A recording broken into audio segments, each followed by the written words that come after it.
во депонијата Вардарище што доаѓа навака за катувањето? Добро, можам да кажам дека го осеќам. Знам дека пластиката не е добра за здравјето. Докази, мислам дека на интернет има доста докази. Институтот за јавно здравје. Кои се барањата и што очекувате дека ќе преземат надлежните? Официјално барање е да можам да дишам чист воздух у дома и да не ми мириса на изгорена пластика. За почеток тоа е добро барање. Воздухот во Скопје и да го почитуваме. И Тоа е дислокација битно. на депонијата, затоа што еве порано градот бил помал и депонијата била надвор од градот. Меѓутоа сега меѓу две поголеми општини и не е во ред. Значи и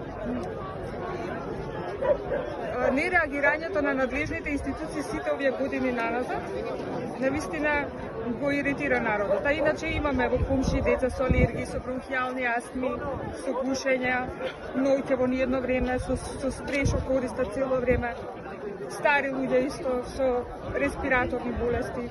Така, дали очекувате дека ќе добиете поддршка за овој мирен протест од поширока јавност и граѓански организации?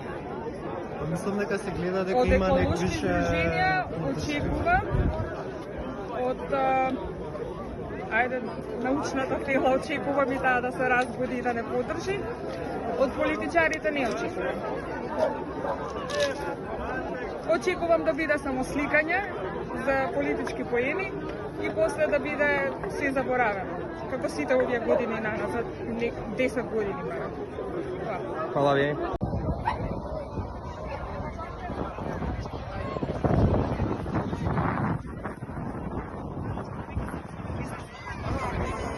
Практично ми е мене, иначе